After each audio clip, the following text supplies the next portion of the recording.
un tipo de clasificación, ¿ya? La llamada clasificación de los textos según su estructura. Según su estructura. Muy bien. A ver, jovencitos. Para recordar algunos aspectos que ya hemos visto sobre la comprensión de lectura, vamos a recordar lo que es el texto. Aquí lo tenemos. La palabra texto se deriva de la voz latina textus, que quiere decir tejido. Así, un texto es un tejido hecho de palabras, las mismas que expresan ideas. Un texto no es entonces una simple colección de oraciones o una lista de ideas, sino una estructura integral de elementos ordenados que transmiten un mensaje. Por otro lado, podemos afirmar que un texto es un fragmento extraído de una obra intelectual de mayor dimensión, que se caracteriza por desarrollar en forma más o menos precisa un tema definido. Muy bien, jovencitos. Nosotros ya sabemos que un texto es una unidad de contenido y de forma que va a tener extensión variable, es decir, en algunos casos esta unidad va a ser corta y en otros casos esta unidad va a ser extensa. Va a estar articulada por frases, oraciones y párrafos y va a transmitir el mensaje del autor. Muy bien. Una idea muy importante que no debes olvidarte y que está aquí en la diapositiva es que unas oraciones por sí solas, sin articularse entre ellas, no puede recibir el nombre de texto. En otras palabras, un texto no es simplemente un conjunto de oraciones. No. Para que estas oraciones reciban el nombre de texto, deben estar estructuradas de una forma coherente, de una forma cohesiva, de una forma consistente.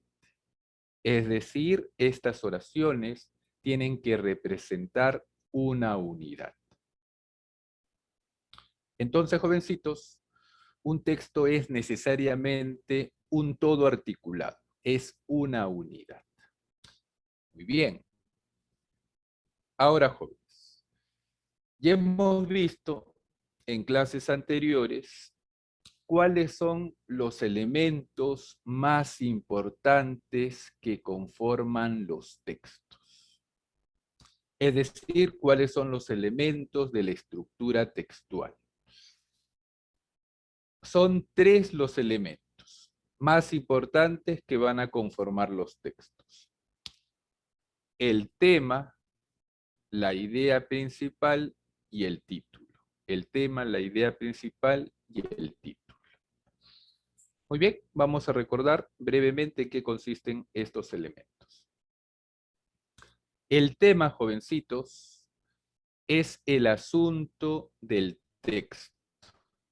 Es decir, es de lo que trata el texto.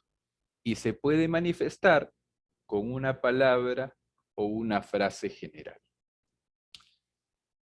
La idea principal, que es el elemento que más nos interesa el día de hoy, es la oración más importante del texto. Es la oración que más se va a destacar en el texto. Y lo vamos a hallar haciendo la siguiente pregunta. ¿Qué es lo más importante que se dice en el texto? Muy bien. El tercer elemento de la jerarquía textual es el título, llamado también tema central. El título, jóvenes, se va a manifestar con una frase parecida al tema, pero más inclusiva. Es decir, va a dar mayor información, va a incluir mayor información. Y el título correctamente construido va a contener tanto al tema como a la idea principal, pero siempre manifestándose con una frase. Muy bien. A ver, jovencitos, vamos a desarrollar un poco más la idea principal. Es incuestionablemente la parte medular de todo texto. La idea principal de un texto es aquella que se expone, es aquella que expone su contenido más importante. Es la idea base de la cual se derivan o desprenden las demás ideas que conforman el texto. La idea principal es una idea general, es decir, no entra en mayores análisis ni formula otros ejemplos u otras especificaciones. La idea principal se distingue de las otras ideas que conforman el texto porque si la excluimos, las demás ideas quedarían desvinculadas, sin demasiado sentido o dirección. Cabe señalar que la idea principal se expresa en forma de oración. Por último, la idea principal la podemos determinar generalmente formulándonos la siguiente pregunta. ¿Qué es lo más importante que se dice en el texto? Muy bien, jovencitos. Ya sabemos que a la idea principal no la podemos quitar del texto, porque si la quitamos del texto, las otras ideas, las ideas secundarias, carecerían de norte. Entonces, este texto dejaría de formar parte de una unidad. Estas oraciones dejarían de estar articuladas coherentemente. Entonces, este texto dejaría de serlo. Es decir, a este conjunto de oraciones ya no podríamos llamarlo texto. Muy bien. ¿Cómo identificamos a la idea principal? Podemos hacer la pregunta, ¿qué es lo más importante que se dice en el texto? O también podríamos preguntar, ¿qué es lo más importante que se dice del tema? ¿Qué es lo más importante que se dice del tema? Si tenemos como tema la célula, podríamos hallar la idea principal haciendo la siguiente pregunta. ¿Qué es lo más importante que se dice de la célula? Si el tema del texto es la sangre, la idea principal la podemos hallar haciendo la siguiente pregunta. ¿Qué es lo más importante que se dice de la sangre? Muy bien. Ahora, jovencitos, en el texto, aparte de la idea principal, vamos a tener a las ideas secundarias.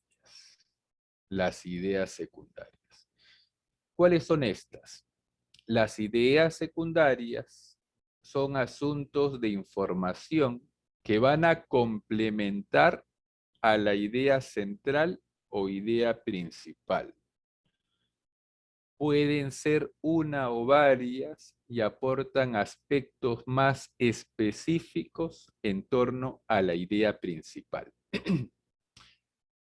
Es decir, las ideas secundarias tienen la finalidad de ampliar, explicar o desarrollar la idea principal. Jóvenes, las ideas secundarias existen en función de la idea principal. Las ideas secundarias van a ejemplificar, van a desarrollar, van a ampliar lo que sostiene la idea principal. Es por eso que si nosotros quitamos la idea principal, estas ideas secundarias carecerían de norte, ¿no? Se tornarían incoherentes. Muy bien. Ahora, jovencitos.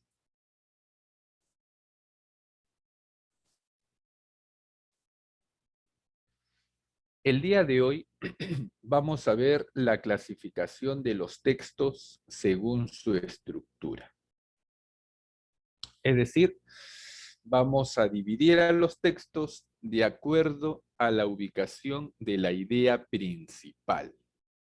De acuerdo a dónde se encuentra la idea principal en el texto, vamos a dividir a los textos.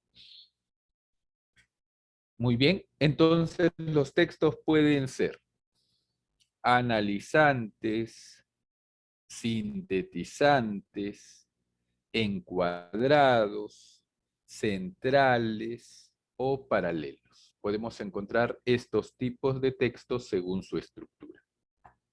Jovencitos, no nos olvidemos que existen otras clasificaciones que vamos a ver más adelante. La clasificación de los textos según su contenido, por ejemplo, que va a dividir a los textos en textos humanísticos y en textos científicos. Vamos a tener también la clasificación de los textos según su discurso, que va a dividir a los textos de la siguiente manera: textos narrativos, textos argumentativos, textos descriptivos, textos instructivos, textos dialogales y textos expositivos. Estas tres formas de clasificación son las que tradicionalmente se ven en el curso de razonamiento verbal. Y podemos sumar una cuarta clasificación que se está viendo últimamente, en los últimos años. Es la clasificación de los textos por su continuidad. Vamos a tener los textos continuos y los textos discontinuos. Muy bien, el día de hoy vamos a ver la clasificación de los textos por su estructura. Vamos a comenzar con la primera clasificación, el texto analizante. A ver, jovencitos, señoritas, esto es bastante sencillo. El texto analizante, llamado también analítico o deductivo, va a tener la idea principal al inicio del texto. Repito, el texto llamado analizante, analítico o deductivo va a tener la idea principal al inicio y el resto de oraciones van a ser las ideas secundarias. Decimos entonces, es aquel en el cual la idea principal o central está expuesta al inicio y luego es analizada en oraciones posteriores. Por ejemplo, aquí tenemos un texto analizado. Los ingenieros de la Edad Media idearon ingeniosas formas para conseguir aumentar la estabilidad y la resistencia de la estructura de las catedrales. Entre las más importantes está el uso de los llamados arbotantes, arcos que se apoyan en los muros de la catedral y en pilares situados a sus lados. Este recurso permitía descargar el peso de los muros y de la cubierta y repartirlo entre los propios muros y los pilares. Con esto se conseguía elevar el tamaño de las catedrales, alcanzando alturas de casi 100 metros. Muy bien, jovencitos, aquí la idea que se destaca del texto está al inicio, ¿no? En este caso es la primera oración. Los ingenieros de la Edad Media idearon ingeniosas formas para conseguir aumentar la estabilidad y la resistencia de la estructura de las catedrales. Luego, esta idea principal se desarrolla, se analiza en las siguientes oraciones. Muy bien, es un texto analizante o llamado también deductivo. Perfecto. El segundo tipo de texto, según su estructura, jovencitos, es el llamado texto sintetizante, inductivo o sintético. El texto sintetizante, inductivo o sintético va a tener la idea principal al final del texto. La idea principal va a cerrar el texto y va a estar al final como una síntesis, ¿no? Como un resumen de lo que antes se ha expuesto. Por eso se le llama texto sintetizante. Es aquel texto cuya oración final resume, sintetiza todo lo expuesto en las oraciones anteriores. Es decir, las ideas secundarias están contenidas en las oraciones iniciales y la idea principal está contenida en la oración final. Muy bien, entonces si encontramos un texto en el cual la idea principal está al finalizar la lectura, entonces nos encontramos ante un texto sintetizante, sintético o inductivo. Por ejemplo, aquí tengo un texto sintetizante. El mouse es un instrumento que manejamos continuamente cuando estamos utilizando una computadora, ya sea para escribir y dar formato a un texto, para dibujar o incluso para jugar. Y requiere una postura concreta de la mano durante bastante tiempo, que si no es la correcta puede ocasionarnos malestares y algunos graves problemas de salud. Por eso es necesario adoptar la posición correcta cuando se coge y maneja el mouse. Muy bien, si nos damos cuenta, jóvenes, la última oración es una síntesis, es un resumen de lo que se ha expuesto inicialmente. En este caso, la idea principal está expuesta en la parte final, como resumiendo lo que anteriormente se ha expuesto. Por eso que recibe el nombre de texto sintetizante. Muy bien, jovencitos. La idea principal en un texto sintetizante se encuentra en la parte final. Facilito. A ver, continuamos.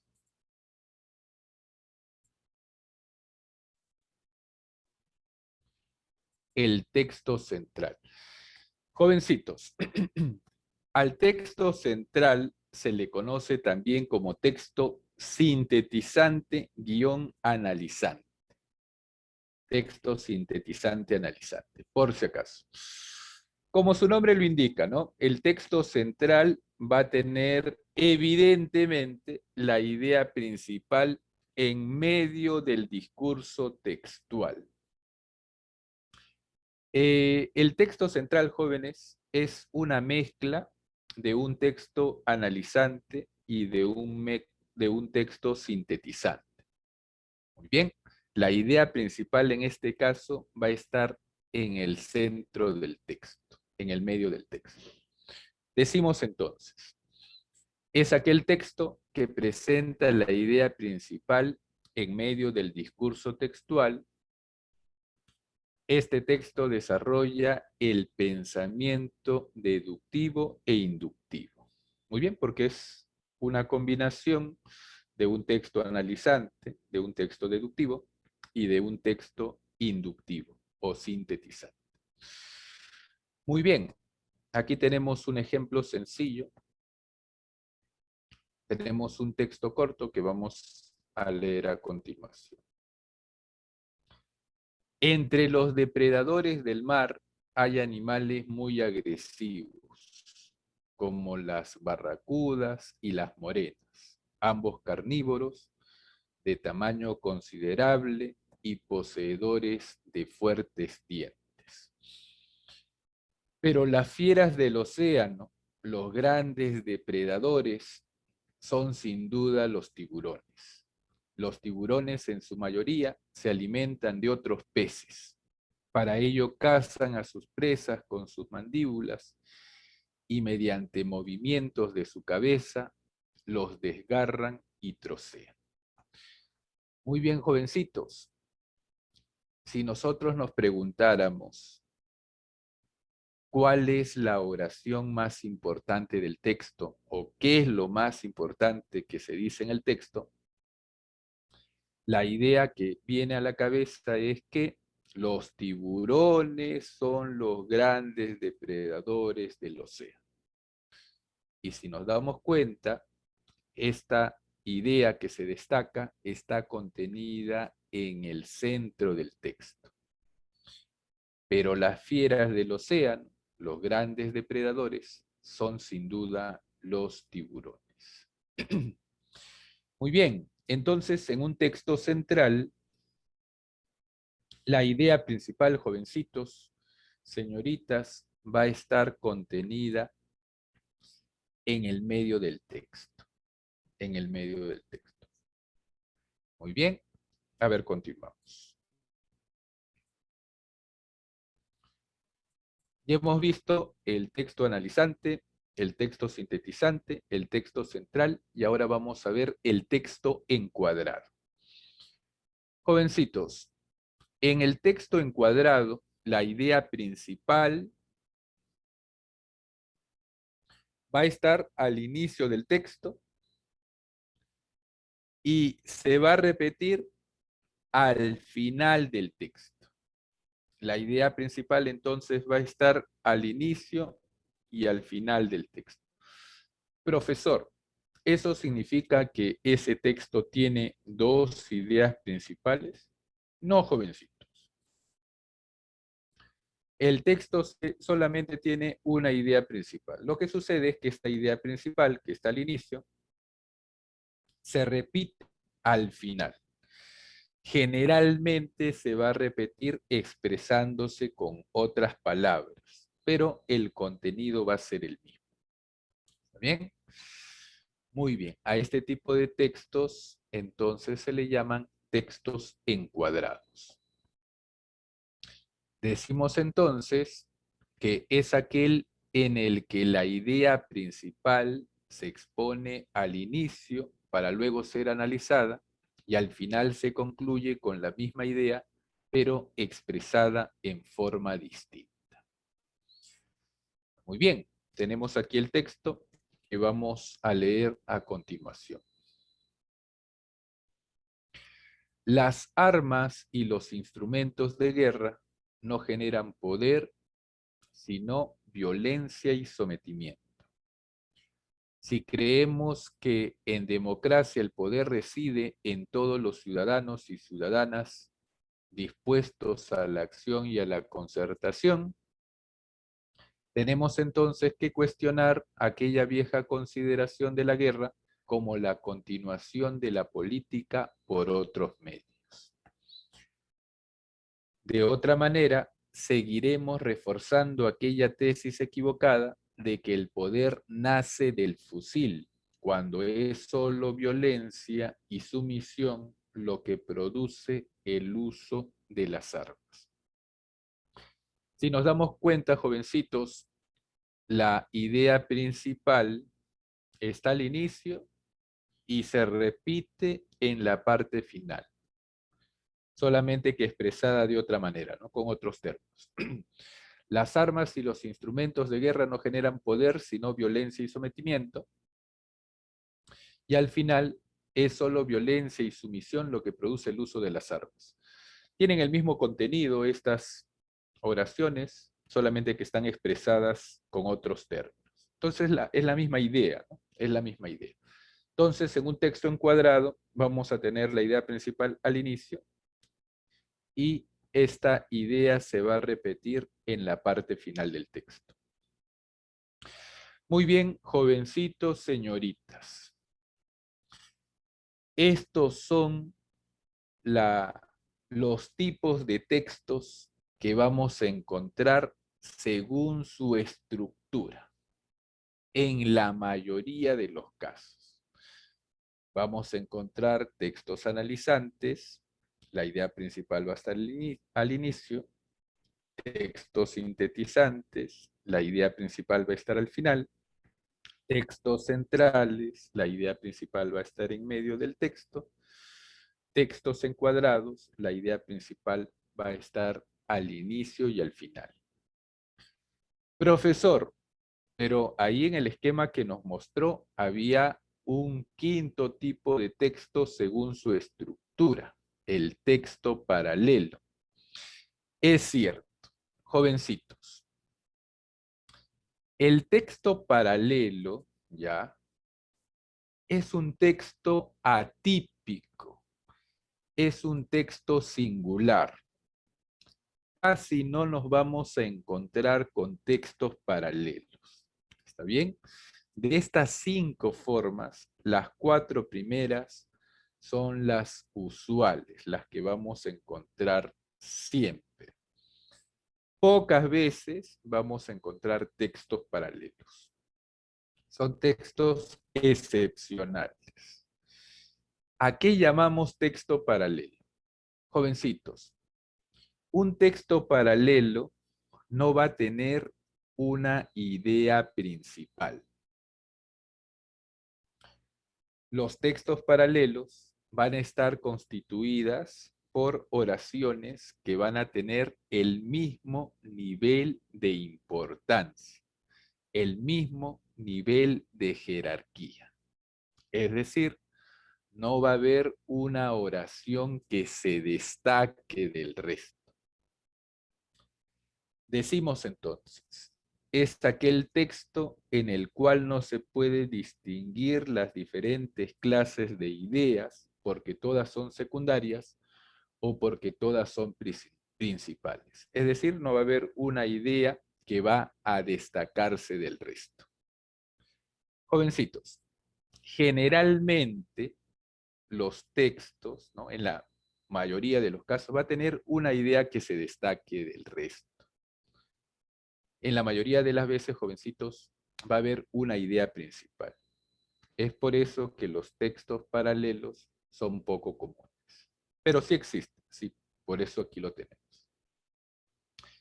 Por ejemplo, en el siguiente ejemplo, los parques nacionales son territorios bastante extensos que presentan uno o varios ecosistemas nada o poco transformados por la acción del ser humano, donde especies, animales y vegetales, la geología y los hábitos ofrecen un interés especial desde el punto de vista científico, educativo y recreativo.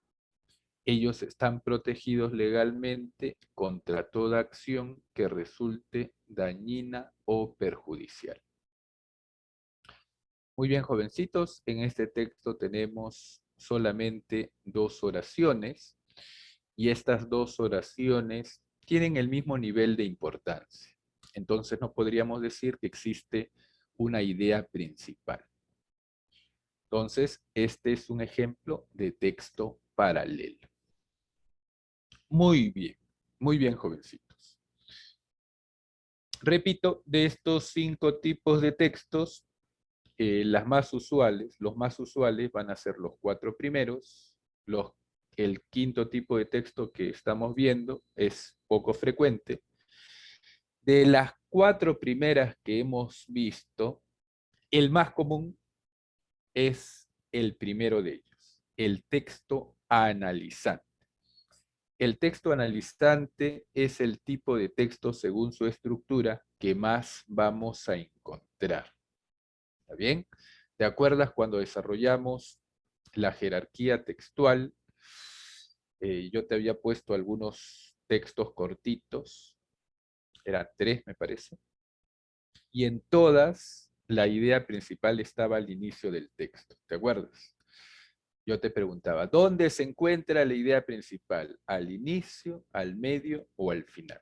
Y te preguntaba de esa manera porque ya sabemos que en estos lugares generalmente van a estar pues ubicadas, va a estar ubicada la idea principal.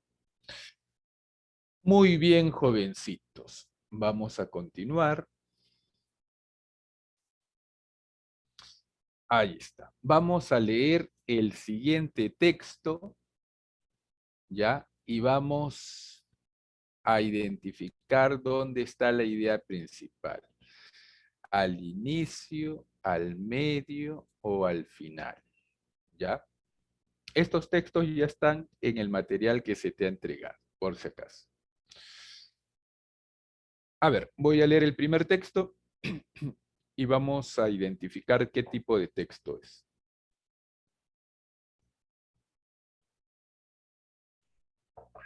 A ver, jovencitos.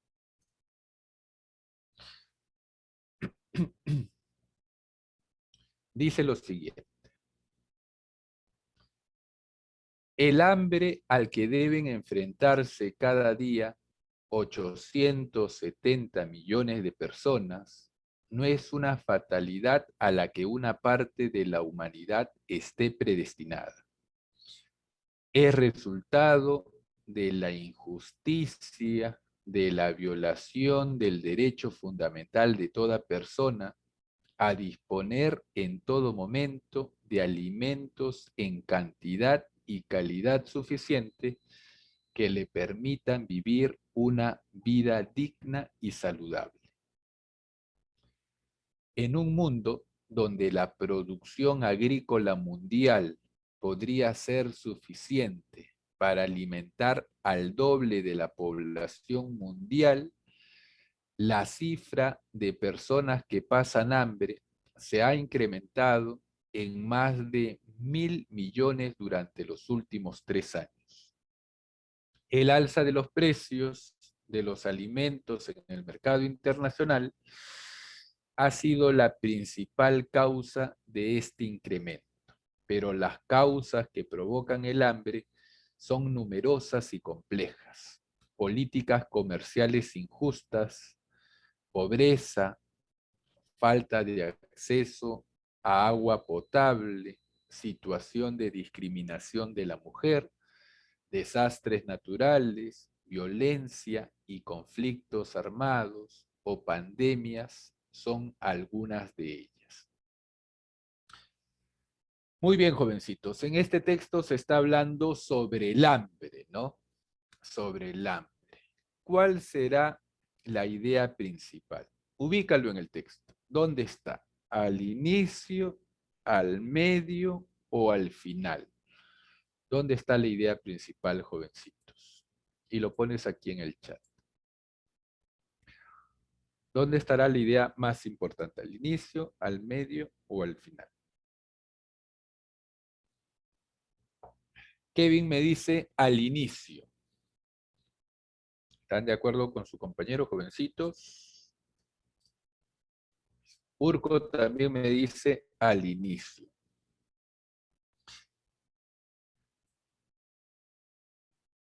Ahí está. Es un texto analizante.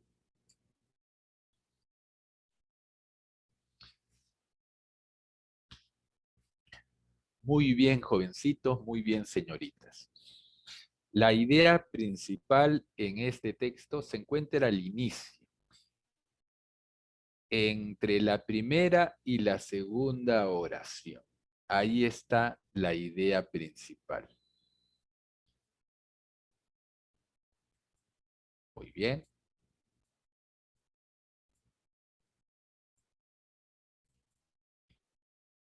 Es un texto analizante, entonces. El hambre es resultado de la injusticia, de la violación del derecho fundamental de toda persona a disponer en todo momento de alimentos en cantidad y calidad suficientes que le permitan vivir una vida digna y saludable. Esa es la idea principal. Está al inicio. Entonces es un texto analizante o deductivo. Un texto analizante o deductivo. Muy bien. Texto 2. Vamos a leerlo y vamos a identificar qué tipo de texto es según su estructura. Centenares de copias del Corán, junto con otros antiguos manuscritos, se han empolvado y deteriorado en los archivos de Al-Azhar, el centro de estudios islámicos más antiguos del mundo. Los colosales tomos dan fe de la talla del Islam antes de la invasión mongólica del siglo XIII. Señala Akbar Ahmed, profesor de estudios islámicos. Son la extraordinaria expresión de una civilización en su apogeo. Fundado en 972 en el Cairo, Al-Azhar responde al desafío del tiempo con una estrategia más moderna. Digitalizar sus más de 128.000 volúmenes para publicarlos en Internet. La tarea no es nada sencilla ni barata. Sin embargo, gracias a una subvención del jeque Mohammed bin Rashid Al Maktoum, príncipe heredero del trono de Dubái, Al-Azhar ha contratado más de 100 empleados, 20 de los cuales operan una flotilla de escáneres para generar una copia digital de cada página de la colección. No obstante, aunque las imágenes computarizadas de un Corán del siglo XIII captan todo el contenido y la belleza artística del libro, la grandiosidad de la obra solo puede apreciarse en el objeto mismo, como ocurriría con una catedral medieval. Muy bien, jovencitos. En este caso, ¿qué tipo de texto será? ¿Dónde está la idea principal? Pregúntate, ¿no? ¿Qué es lo más importante que se dice en el texto?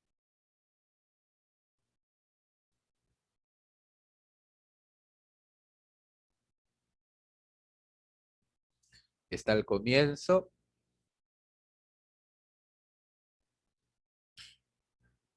En el texto se está hablando de los archivos de Al-Azhar, ¿no? Que es un centro de estudios islámicos más antiguo del mundo. Se está hablando de este archivo. Pero, ¿qué es lo más importante que se dice sobre el tema? ¿No? Para que tú ayudes, disculpa, para que tú encuentres a la idea principal, puedes preguntarte qué es lo más importante que se dice en el texto o puedes preguntarte por el tema. ¿Qué es lo más importante que se dice del tema? Por ejemplo, acá, en el texto 1, ¿qué es lo más importante que se dice del hambre? ¿No?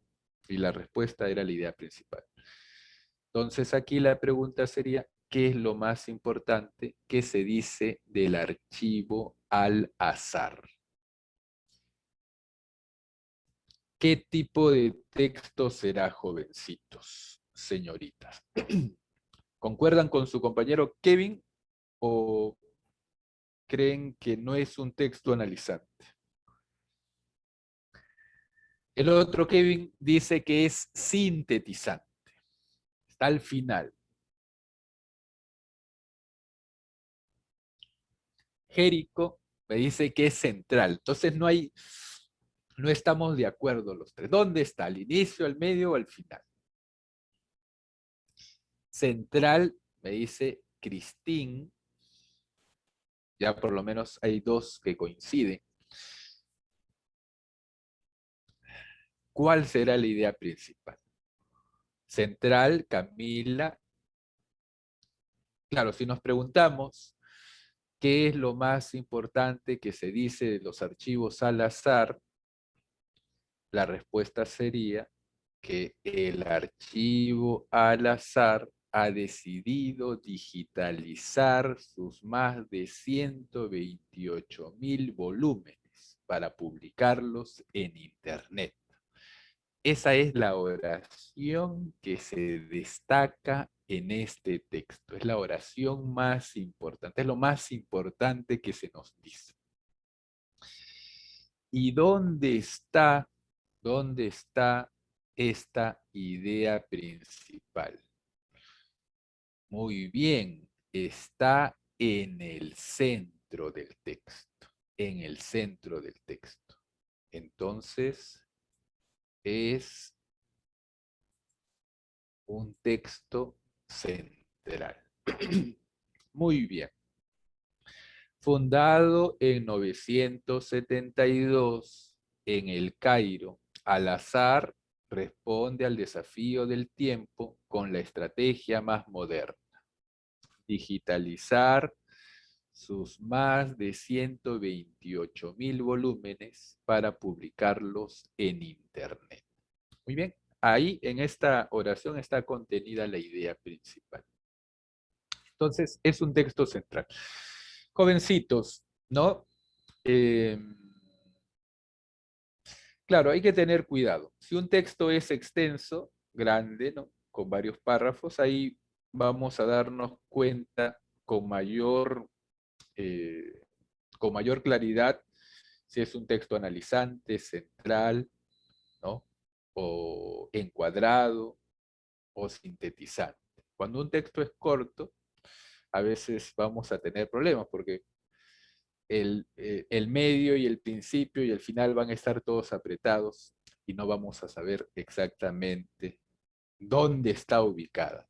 Pero aquí los textos son medianos, así que no tenemos ese problema. Muy bien.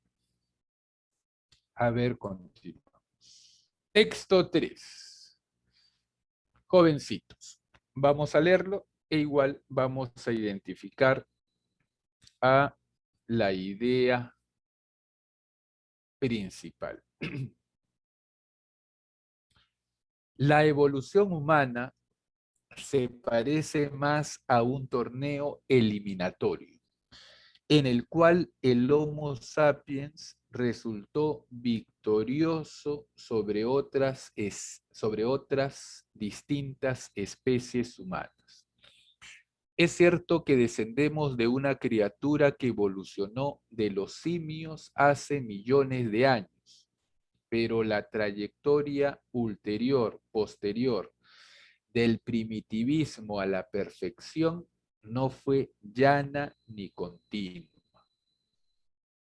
Una serie de importantes descubrimientos científicos han sumado cuatro nuevas especies de homínidos a nuestro árbol genealógico.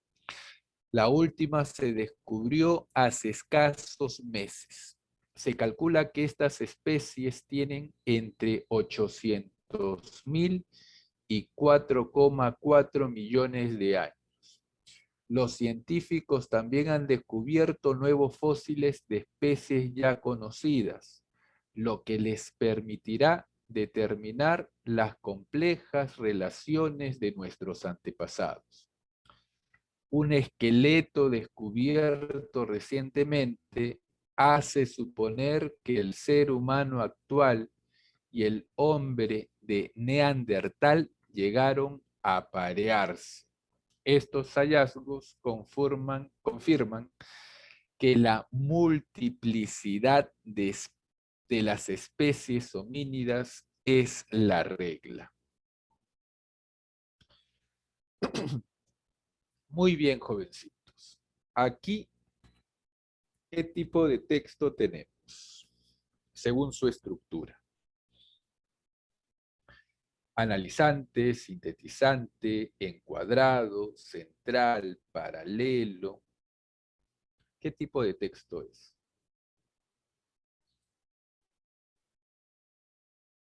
Aquí se está hablando de la evolución humana, ¿no? Se está hablando de la evolución humana. ¿Qué se nos dice de la evolución humana? Que no fue ni lineal ni llana,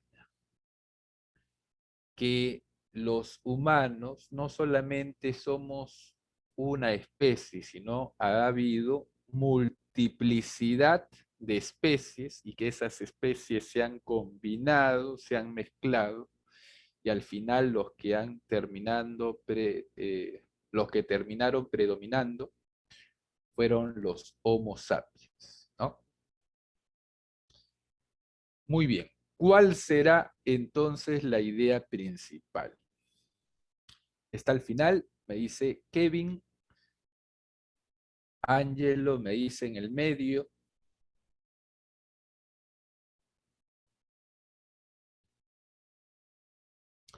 ¿Qué tipo de texto será?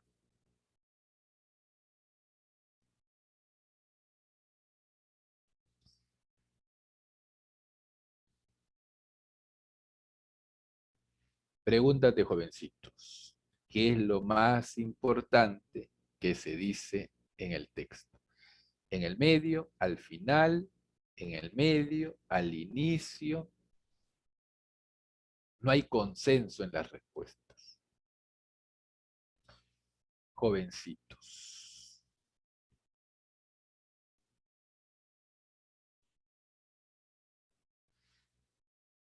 Aquí, jovencitos, la idea principal está al inicio y está también al final. Es un texto encuadrado. Vas a darte cuenta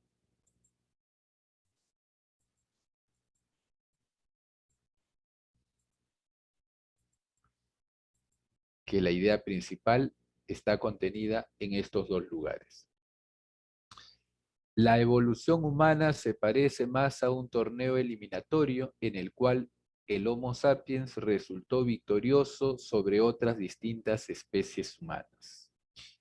Es cierto que descendemos de una criatura que evolucionó de los simios hace millones de años, pero la trayectoria posterior del primitivismo a la perfección no fue llana ni continua. No fue llana ni continua. Estos hallazgos confirman que la multiplicidad de las especies homínidas es la regla.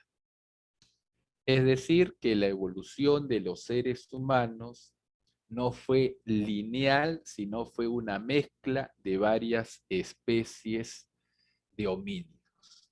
Muy bien, y esa idea está contenida tanto al inicio como al final.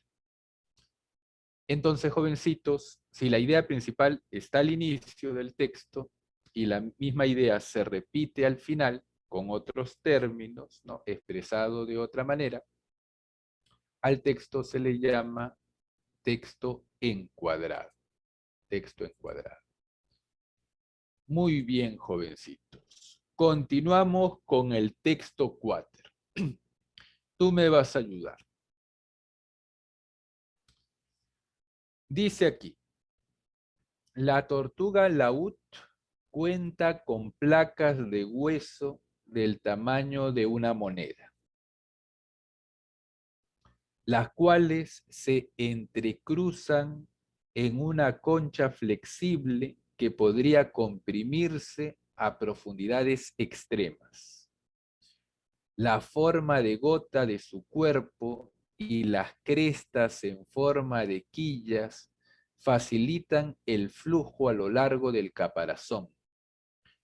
Un área de piel pálida permite que la luz llegue a la glándula pineal, la cual podría detectar cambios en la duración de los días, así como dirigir migraciones. Las glándulas salinas retienen el exceso de sal en la dieta de medusas de la tortuga y lo excretan en lágrimas viscosas. El esfínter cierra el flujo de sangre hacia los pulmones, lo que conserva la energía. Las puntas como espinas cubren el esófago para atrapar presas resbalosas. Además, la sangre fría que regresa de las aletas se calienta con la sangre que llega a ellas antes de alcanzar el centro del cuerpo. En aguas muy frías, el flujo sanguíneo hacia la superficie de las aletas podría suspenderse intermitentemente. Finalmente, una masa enorme de hasta 900 kilómetros ayuda a la tortuga a permanecer tibia en aguas frías. Más de 100 millones de años de evolución han proporcionado a la tortuga laúd capacidades para nadar, bucear y sobrevivir en aguas heladas con gran eficiencia, todo esto con una dieta de medusas baja en calorías. Muy bien, jovencitos. ¿Qué tipo de texto tenemos aquí? ¿Dónde está la idea principal? ¿Al inicio, al medio o al final?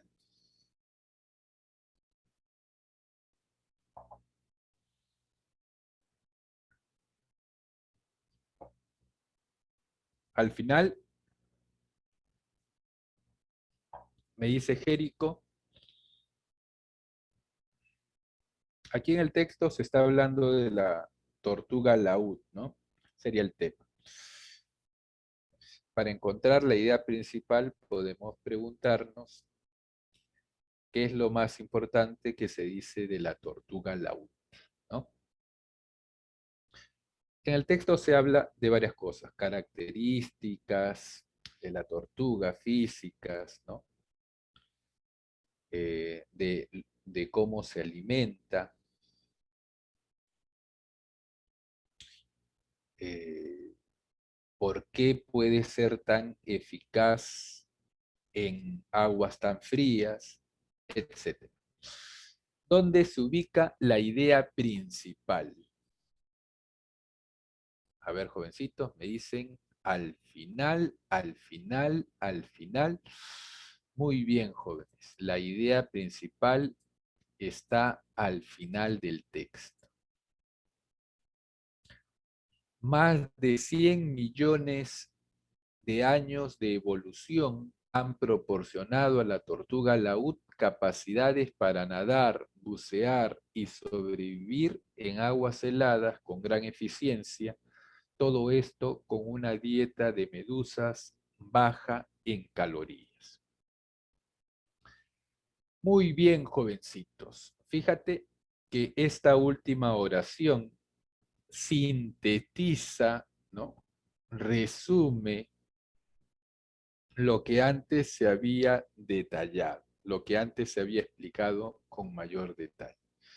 Por eso que a este texto se le conoce como sintetizante o inductivo. Texto sintetizante o inductivo. Muy bien. A ver aquí, jovencitos. Texto siguiente. Texto siguiente. El mercado de la información global será enorme y, y combinará todos los modos de intercambio de los bienes humanos, los servicios y las ideas.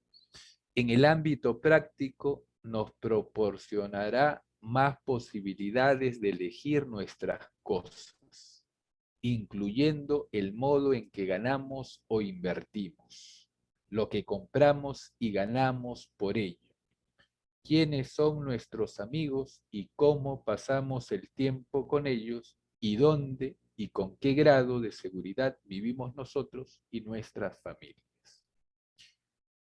El lugar de trabajo y la idea de lo que significa ser educado se transforma quizá de manera tal que nadie pueda llegar a reconocernos.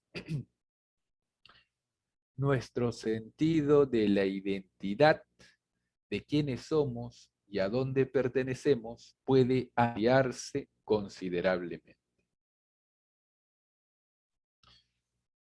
Muy bien, jovencitos. Aquí ¿Qué tipo de texto tenemos? ¿Qué tipo de texto es? ¿Dónde está la idea principal en este texto?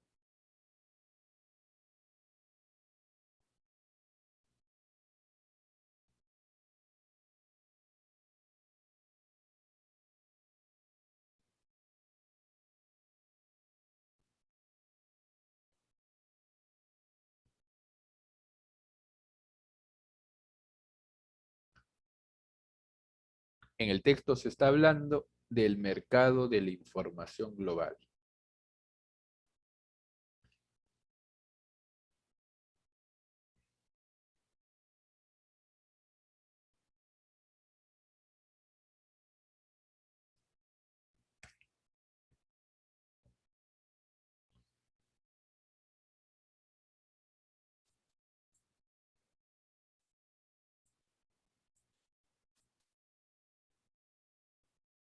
Al inicio me dice Jerico.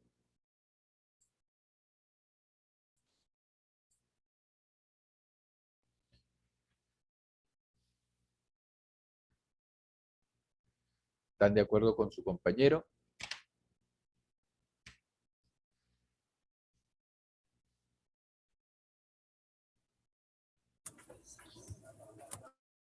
Aquí, jovencitos, ¿no? Si nos damos cuenta, eh, las oraciones tienen el mismo nivel de importancia. Cada oración habla de alguna característica del mercado, de la información global.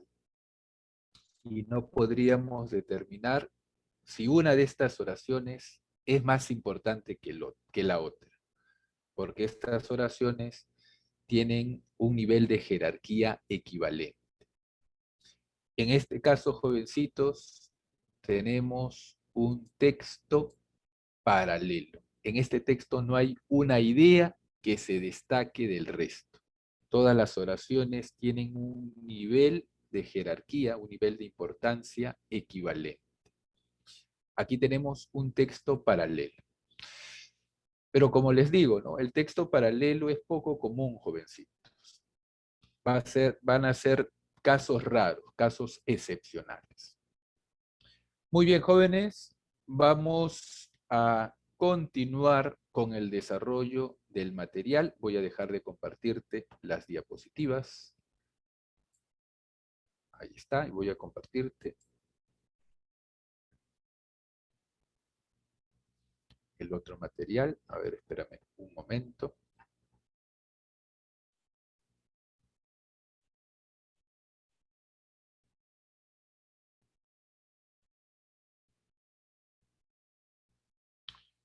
Muy bien.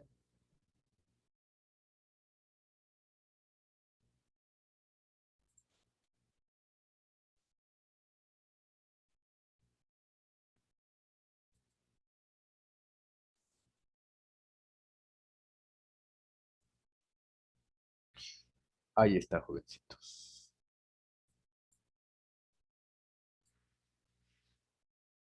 Los primeros textos del material lo hemos visto en las diapositivas, ¿no? Aquí está el texto sobre el hambre, el texto sobre el archivo al azar,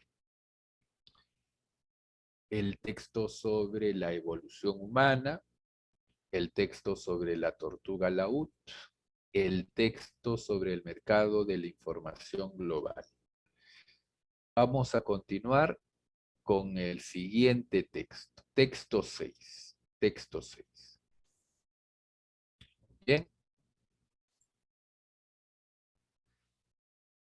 Perfecto, jovencitos. Vamos a leer el texto.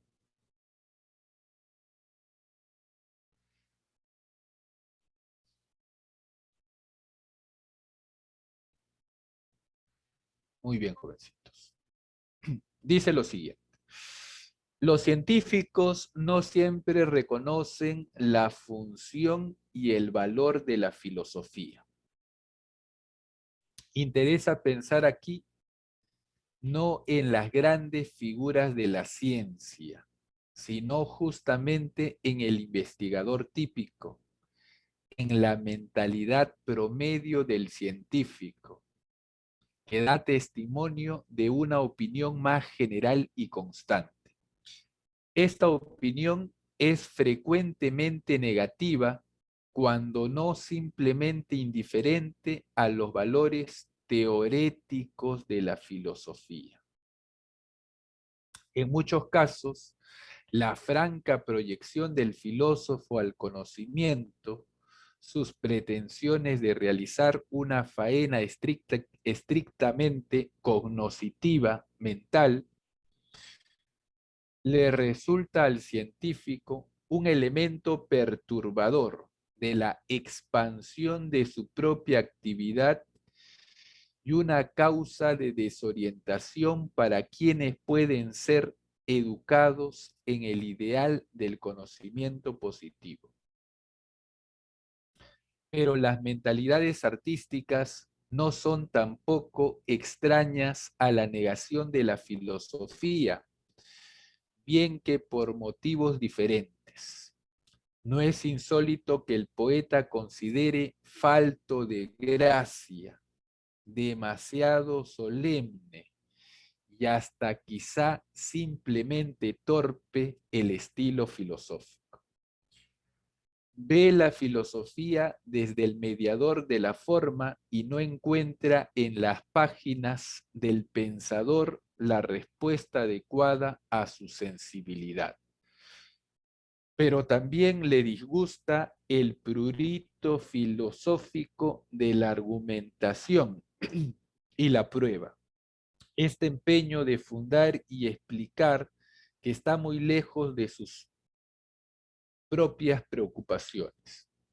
Por otra parte, su saber inmediato de los hombres y la vida le da una seguridad en su trato con lo concreto que el filósofo no alcanza o que no se atreve a considerar definitiva.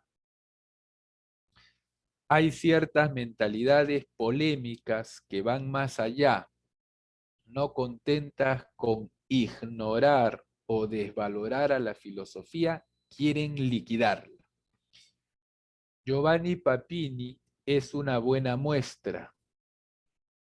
Escribió expresamente un libro, El crepúsculo de los filósofos, El atardecer de los filósofos, para demostrar toda la vanidad, la vacuidad y la ridiculez de la filosofía. De este equívoco aborto del espíritu humano, de este monstruo de sexo dudoso, que no es ciencia ni arte y es una mixtura de todo, sin llegar a ser un instrumento de acción y de conquista. Después de la liquidación general que pretende consumar en su panfleto, piensa Papini que a la filosofía no le queda más que morirse del todo o subsistir quizá como un género literario.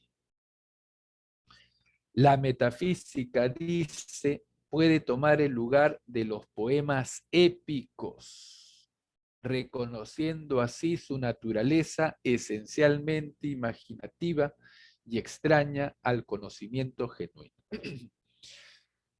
Muy bien, jovencitos. Aquí tenemos un texto un poco más extenso que los anteriores, tiene 3 párrafos, pero no es complicado de entender. Muy bien. ¿Qué se nos dice en este texto, jovencitos? En el texto, muchachos, se nos dice que el promedio de los científicos no tiene aprecio con los filósofos, con la filosofía. Muy bien, nos dice el texto que, voy a leer esta parte, en muchos casos la franca proyección del filósofo al conocimiento, su pretensión de realizar una faena estrictamente mental, le resulta al científico un elemento perturbador de la expansión de su propia actividad y una causa de desorientación para quienes pueden ser educados en el ideal del conocimiento positivo. Es decir, al promedio de los científicos no les parece adecuado que los filósofos solamente se encarguen de un proceso mental y ese proceso mental no lo aterrizan a la práctica. Eso no les gusta a los científicos de los filósofos. Luego se nos dice que a los artistas tampoco les parece correcta, agradable o verdadera los temas que trata la filosofía. Dice el texto, no es insólito que el poeta considere falto de gracia, demasiado solemne y hasta quizá simplemente torpe el estilo filosófico. Luego se nos dice, por otra parte, su saber inmediato de los hombres y la vida le da una seguridad en su trato con lo concreto que el filósofo no alcanza o no se atreve a considerar definitiva. Entonces, la sensibilidad de los artistas es diferente a la sensibilidad filosófica. Es por eso que los artistas tampoco tienen aprecio sobre los filósofos. Muy bien. En la parte final del texto, en el tercer párrafo, se nos dice lo siguiente, que hay algunos personajes polémicos y se menciona a Giovanni Papini, que no solamente desvalora o ignora la filosofía, sino que quiere acabar con ella. Giovanni Papini, en su libro El crepúsculo de los filósofos, que podría ser traducido como el atardecer de los filósofos, o mejor, ¿no? El ocaso de los filósofos, la decadencia de los filósofos. En este libro, Papini dice, para demostrar toda la vanidad, la vacuidad, el vacío y la ridiculez de la filosofía, de este equívoco aborto del espíritu humano, de este monstruo de sexo dudoso, que no es ciencia ni arte, y es una mixtura, y es una mezcla de todo, sin llegar a ser un instrumento de acción y de conquista. Lo que está reclamando Papini de los filósofos es que no se deciden, es una mixtura de todo. Y además no aterrizan sus conocimientos en una aplicación práctica. Dice aquí en la parte final, ¿no? No es ciencia ni arte, es una mixtura de todo, sin llegar a ser un instrumento de acción y de conquista. A Papini le gustaría que este sistema de conocimientos de la filosofía sea aplicado de forma práctica. Muy bien. Y también se nos dice, después de la liquidación general que pretende consumar en su panfleto, piensa Papini que a la filosofía no le queda más que morirse del todo o subsistir quizá como un género literario.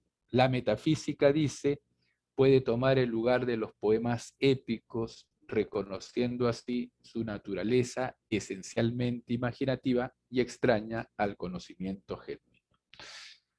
Muy bien, jovencitos. Hemos analizado este texto. Ahora vamos a responder las preguntas. En la pregunta 6, dice lo siguiente.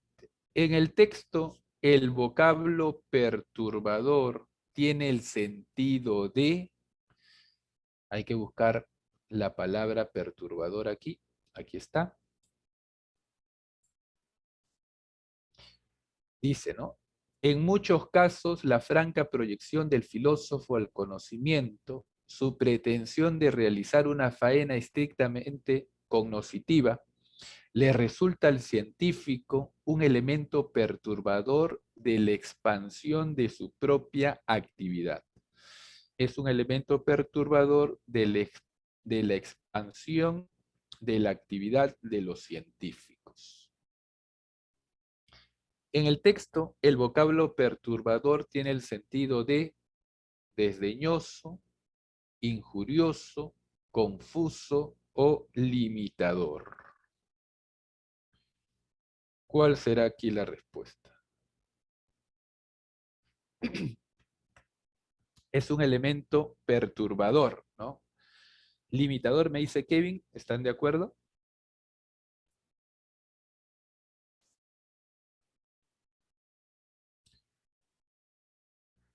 ¿Concuerdan con su compañero, jovencitos, señoritas?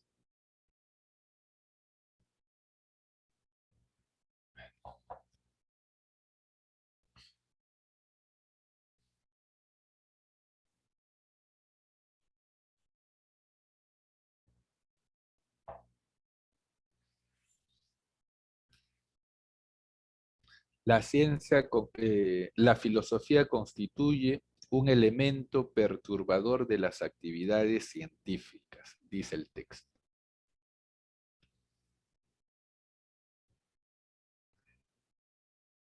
¿Cuál será? Jovencitos, señoritas. Desdeñoso. Desdeñar es despreciar, ¿no? Desdeñoso, despreciativo.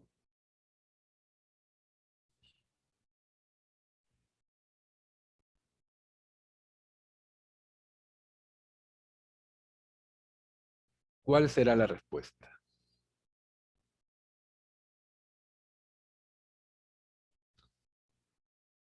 Jovencitos, señoritas.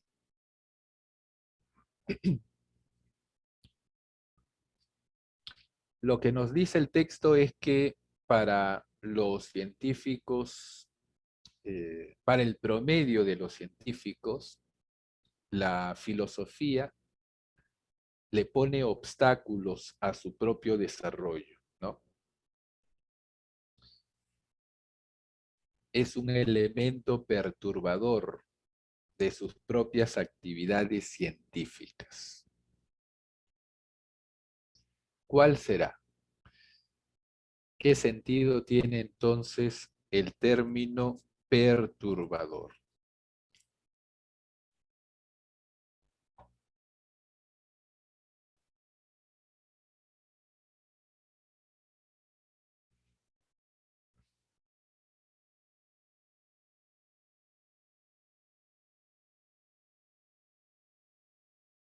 ¿Confuso?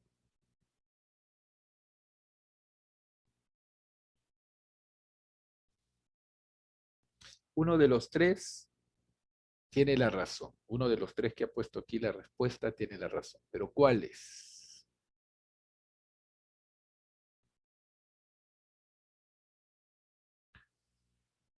A los científicos también les disgusta de la ciencia, según el texto, de que solamente se concentren en este aspecto cognoscitivo, en este aspecto mental, y no llevan a la práctica ese conocimiento, ¿no?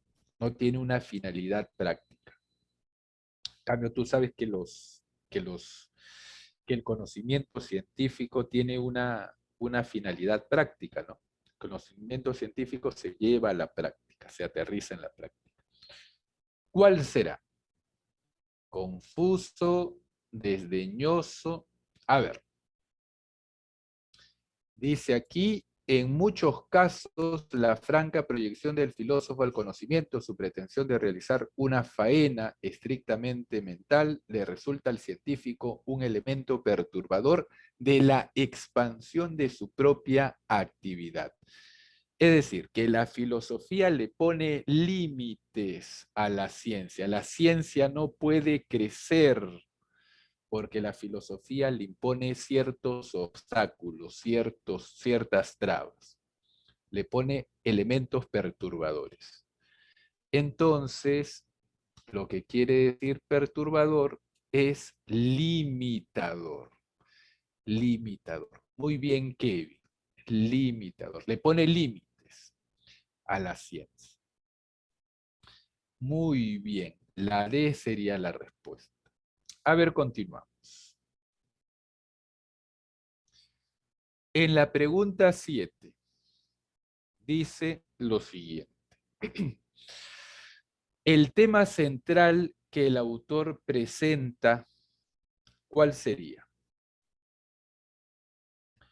Polémica en los ámbitos de ciencia y arte en torno a la injerencia de la filosofía en estas, vacuidad y la vanidad de las investigaciones filosóficas en los campos de la ciencia y el arte, desorientación que la filosofía provoca cuando ésta reflexiona en torno a la ciencia y el arte, negación del valor teórico y la fundamentación filosófica en los ámbitos de la ciencia y el arte. La D de Edito me dice Kevin. Los dos Kevin me dicen la D.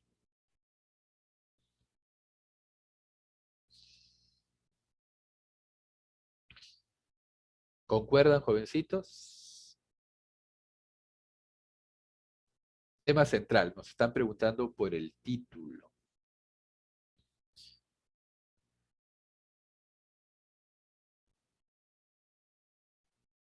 Camila también, la D. Muy bien. Negación del valor teórico y la fundamentación filosófica en los ámbitos de la ciencia y el arte. La D es la respuesta. Muy bien, jóvenes. Muy bien, señoritas. Aquí sí han concordado. Perfecto. En la pregunta 8. Con respecto a los científicos, es incompatible. Es decir, ¿cuál es la oración que contradice al texto? ¿No? Eso es lo incompatible.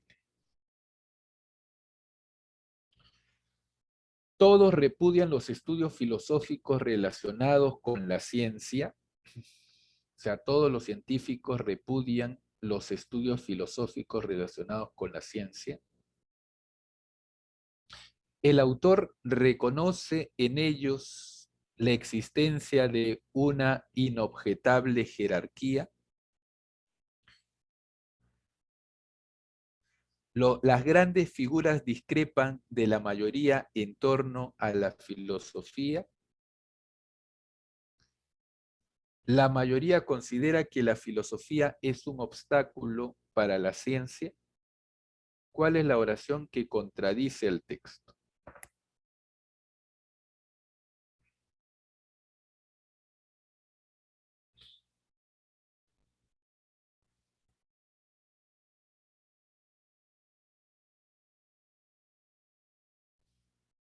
La B.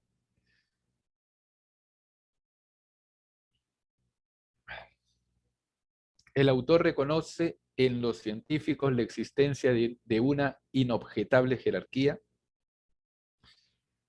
Es decir, el autor reconoce que hay entre los científicos categorías.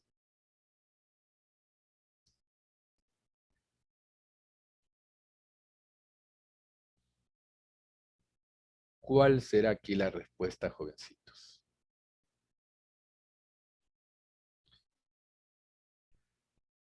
¿Cuál será la respuesta, muchachos? La B es compatible. La B no es incompatible. Nos están preguntando por lo incompatible, ¿no? O sea, la B no es la respuesta. El autor sí admite que hay jerarquías dentro de los científicos. Está en la primera parte del texto. La C me dice Kevin Giles.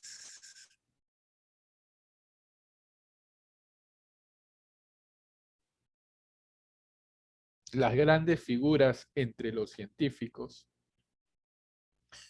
discrepan de la mayoría en torno a la filosofía. ¿Será esa la incompatible? ¿O habrá otra?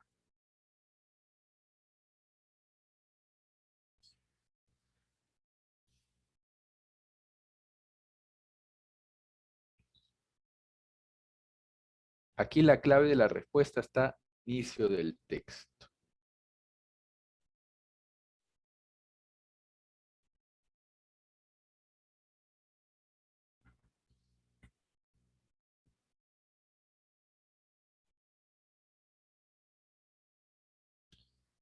¿Cuál será aquí la respuesta, joven?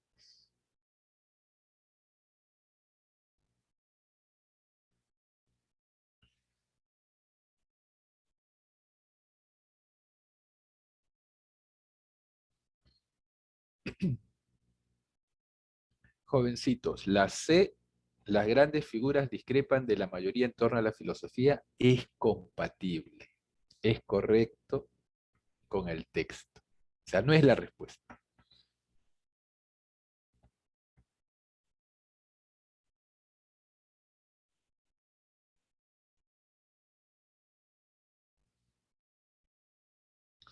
¿Cuál será la oración que contradice al texto? La D. La mayoría considera que la filosofía es un escollo para la ciencia. Eso es compatible, pues. La mayoría de los científicos, dice el texto, el promedio de los científicos considera que el conocimiento cognoscitivo de la filosofía es un elemento perturbador para las actividades de la ciencia. Esa es compatible. La que es incompatible es la A. Todos repudian los estudios filosóficos relacionados con la ciencia. Esa es incompatible. El texto comienza diciendo, jovencitos, que la mayoría de los científicos, dice, el promedio de los científicos tiene una opinión contraria con la actividad filosófica. Pero eso no opinan las personas destacadas dentro de la ciencia. O sea, el común de los científicos están en contra de los filósofos, de la filosofía, pero los más destacados dentro de la ciencia no tienen esa opinión. Todos repudian los estudios filosóficos relacionados con la ciencia, es incompatible. Está en la primera parte. Dice, los científicos no siempre reconocen la función y el valor de la filosofía. Interesa pensar aquí no en las grandes figuras de la ciencia, sino justamente el investigador típico en la mentalidad promedio del científico. Es decir, los científicos más sobresalientes sí tienen una opinión favorable sobre la actividad científica. Muy bien. La A sería la respuesta. Continuamos. En la 9. Giovanni Papini se retractaría de sus alegatos en contra de la filosofía si esta, pregunta de extrapolación, Giovanni Papini se retractaría de sus alegatos en contra de la filosofía si esta, ¿cuál será? Renunciara a sus reflexiones metafísicas y a la pretensión de alcanzar el conocimiento genuino. Abandonara toda señal de vanidad y asumiera esencialmente una orientación imaginativa. Definiera su objeto de estudio, ¿no? Definiera su objeto de estudio y que sus indagaciones sirvieran para resolver problemas concretos. Asumiera definitivamente el lugar de los poemas épicos, alejándose de toda vanidad y vacuidad. Muy bien. ¿Cuál será aquí la respuesta?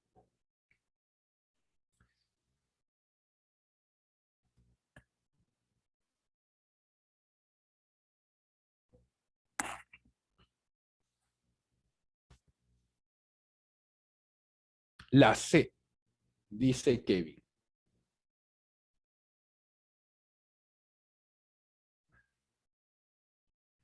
Ambos Kevin me dicen la C.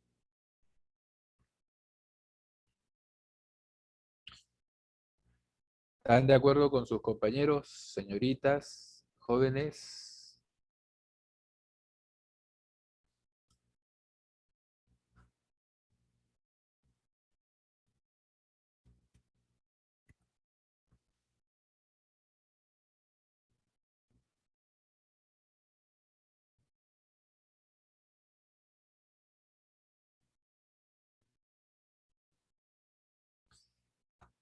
Está fácil esta pregunta, jovencitos.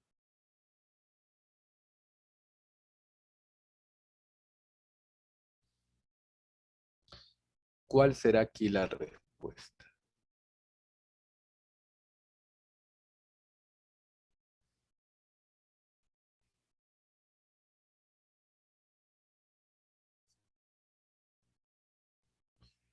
Claro, en el texto, en la parte final del texto se nos dice que a Giovanni Papini no le gusta que la filosofía sea este ser de sexo dudoso, dice, ¿no? Que no sea algo definido y que sus conocimientos no sean llevados a la práctica. Eso le molesta a Papini sobre la ciencia. Dice lo siguiente.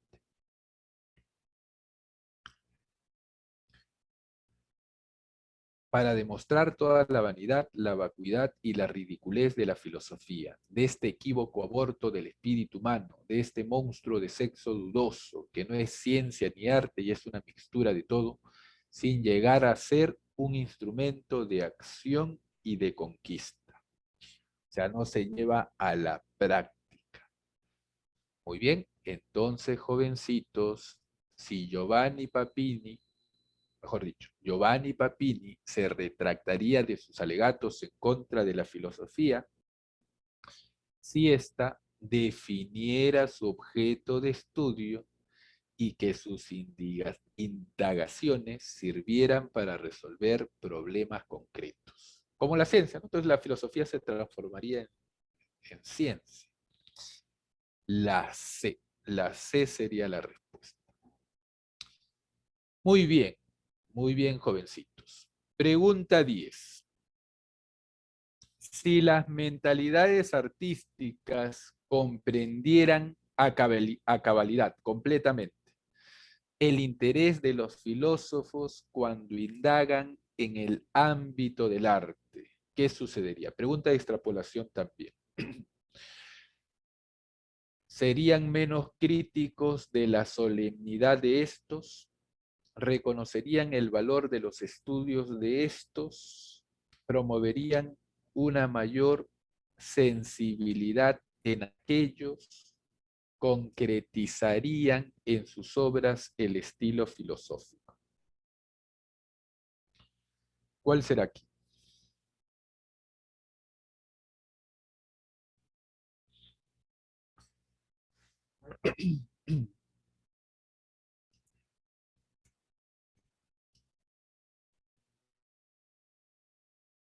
En el texto se nos dice, ¿no?, que los artistas tienen una sensibilidad distinta a los filósofos, ¿no? Es por eso que los artistas no tienen aprecio a la labor a la labor que realizan los filósofos. Si las mentalidades artísticas comprendieran a cabalidad el interés de los filósofos cuando indagan en el ámbito del arte, ¿qué sucedería?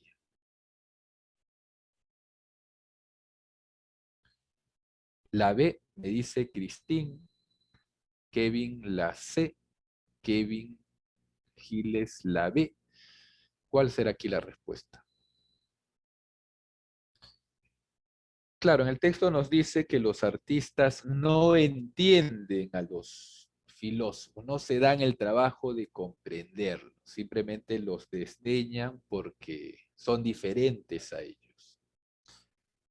Entonces, si las mentalidades artísticas comprendieran a cabalidad completamente el interés de los filósofos cuando indagan en el ámbito del arte, ¿qué sucedería? Muy bien, sería la B. Reconocerían el valor de los estudios de estos. B de barco. Perfecto. B de barco. Muy bien, jovencitos. A ver, continuamos. Texto siguiente. Texto 7. Vamos a leerlo y vamos a responder preguntas sobre él.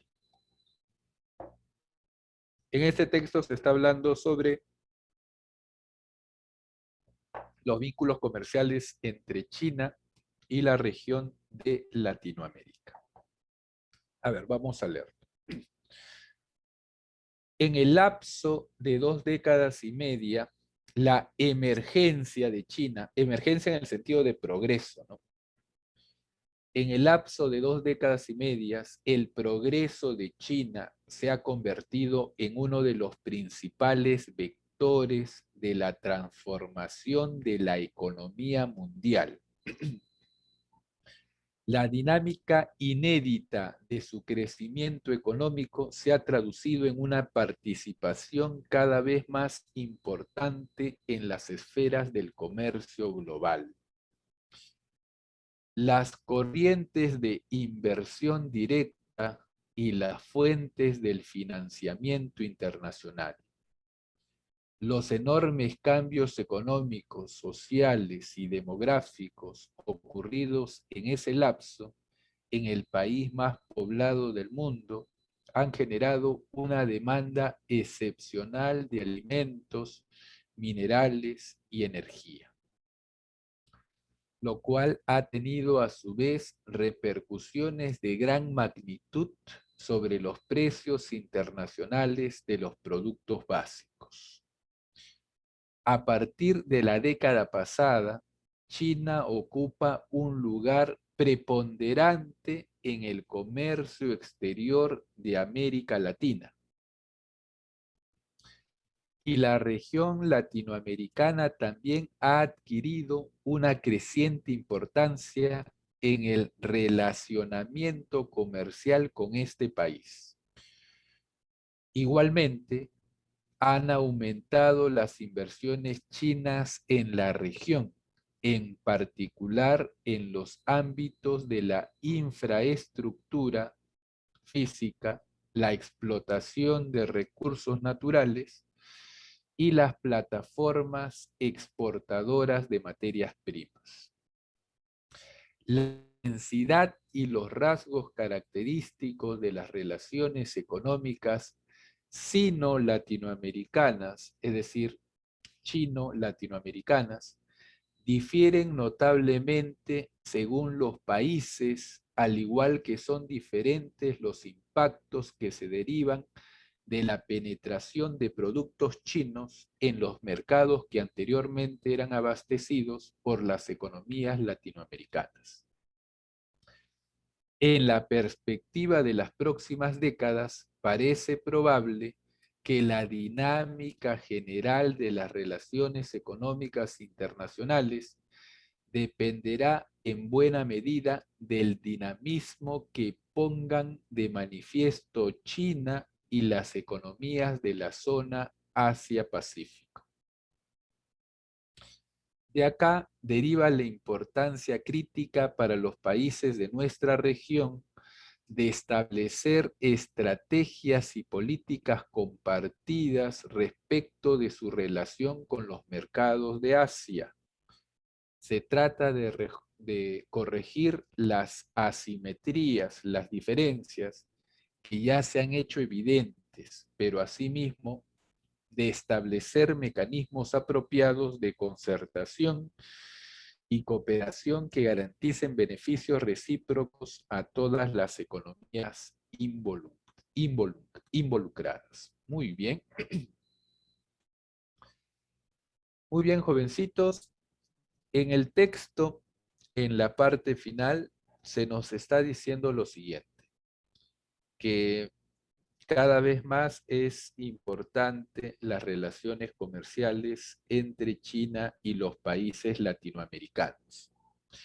El autor recomienda que los países de la región de Latinoamérica comercializar en bloque con China, para de esa manera obtener beneficios recíprocos.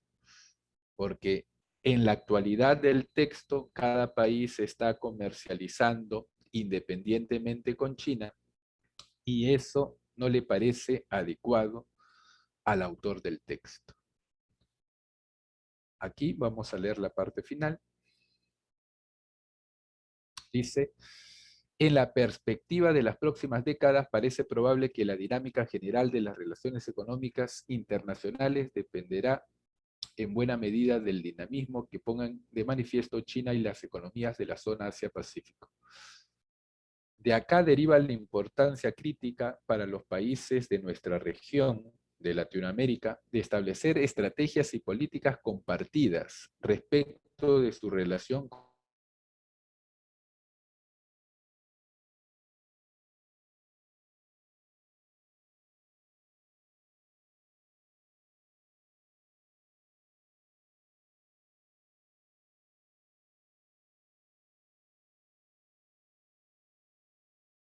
muy bien, jovencitos. A ver, vamos a responder las preguntas. La pregunta 11. Con respecto al tema de la inversión preponderante de China en América Latina, el texto destaca ¿qué cosa? ¿Cuál será aquí la respuesta?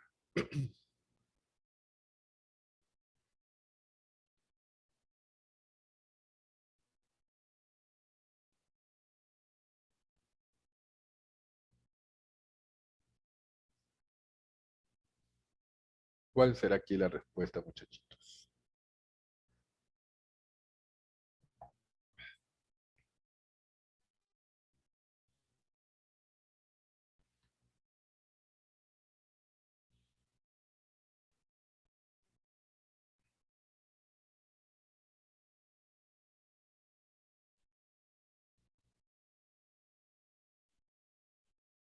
Con respecto al tema de la inversión preponderante de China en América Latina, el texto destaca a la alta inestabilidad del carácter de las relaciones sino-latinoamericanas, el modelo de desarrollo económico preponderante en América Latina, el aumento innegable de la tasa de exportaciones hacia el país asiático, la urgencia de acciones recíprocas en las relaciones con el país asiático. ¿Cuál será la respuesta?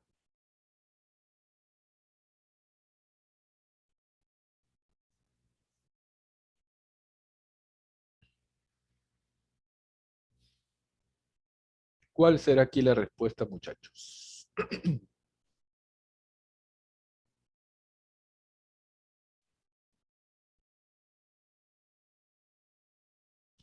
La D me dice que...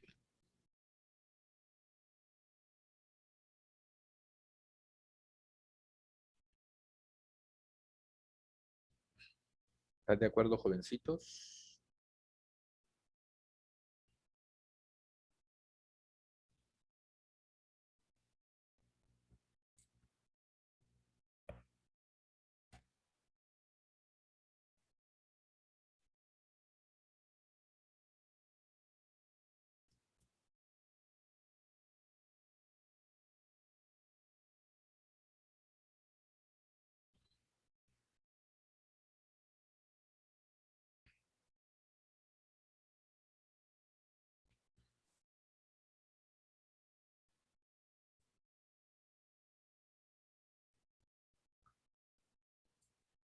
¿Cuál será aquí la respuesta, muchachos? ¿Están de acuerdo con su compañero Kevin?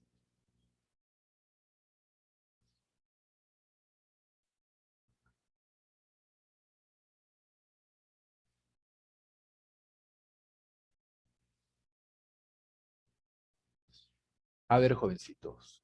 Muy bien, Kevin. Aquí la respuesta es la D. la urgencia de acciones recíprocas en las relaciones con el país asiático. Lo volvimos a leer, ¿no? Hace un momento.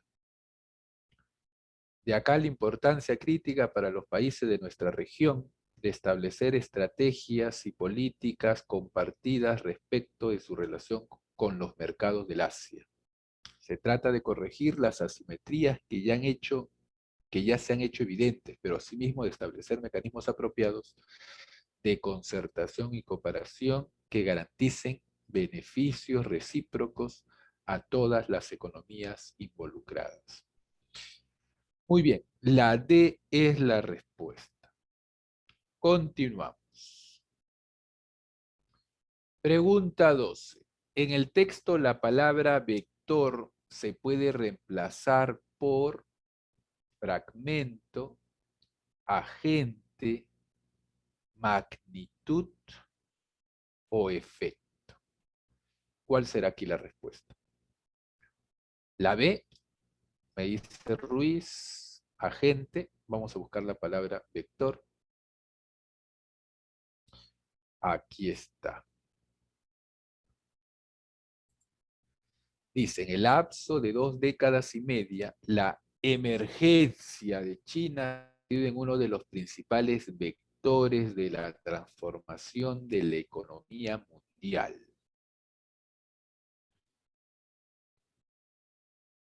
La palabra vector se puede reemplazar por fragmento, agente, magnitud o efecto. De uno de los protagonistas, ¿no? De uno de los agentes. Muy bien. La B es la respuesta. B es la respuesta. Perfecto. Muy bien, jovencitos. La 13.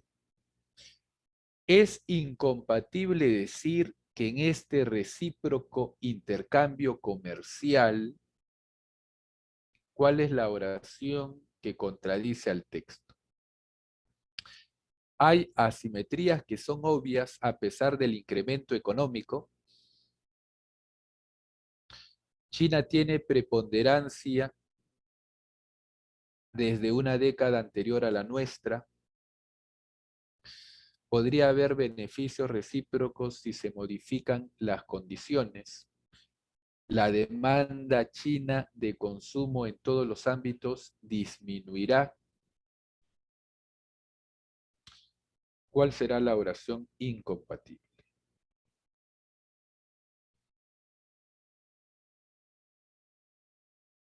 ¿Cuál será aquí la respuesta, jovencitos?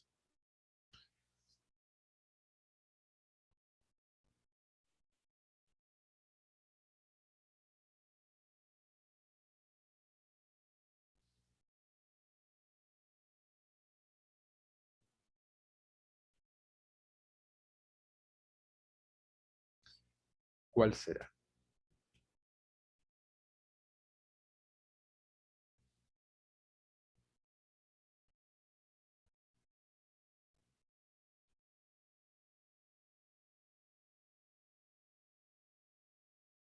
Está facilita la respuesta.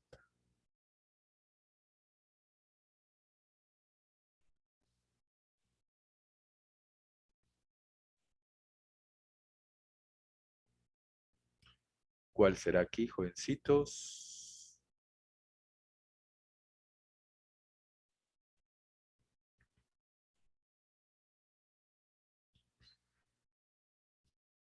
A ver, pregunta 14. Se deduce que se augura un resultado perjudicial en América Latina si en estos intercambios comerciales con China, ¿no?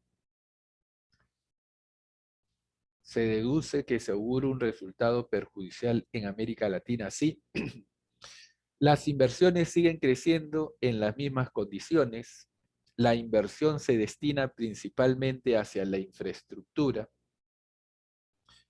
no existe una política en bloque para afrontar las asimetrías, la demanda de energía se incrementa excesivamente. ¿Cuál será aquí la respuesta?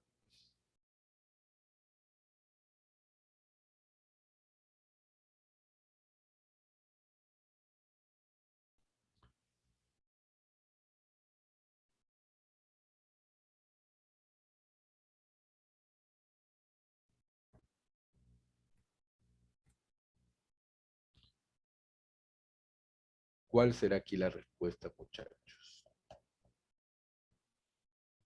En el texto se nos dice, en la parte final, que para que haya un intercambio comercial con China y con los otros países asiáticos, América Latina no debe comercializar con ellos independientemente, debe comercializar con ellos en bloque. Eso es lo que sugiere, lo que dice el autor del texto. Entonces, se deduce que se augura un resultado perjudicial en América Latina si no existe una política en bloque para afrontar las asimetrías. La C es la respuesta. 14 la C. 14 la C. Muy bien. Y para terminar, jovencitos, pregunta 15. Si China hubiera carecido de una demanda de consumo, como se menciona en el texto, ¿qué hubiese sucedido? En el texto nos dice que esta demanda de consumo hizo que China fuese un agente, ¿no? Un agente muy importante dentro de la evolución de la economía. Si China hubiera carecido de una demanda de consumo como se menciona en el texto, ¿qué hubiese sucedido? ¿Cuál sería? No, no es la B,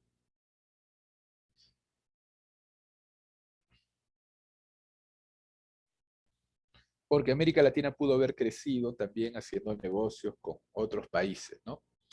No podría ser la B. Aquí hay otra alternativa.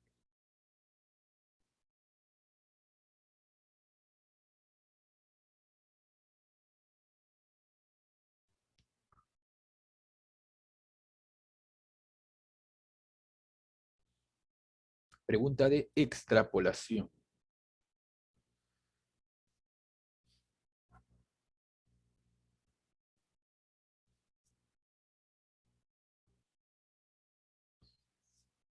¿Cuál sería, jovencitos?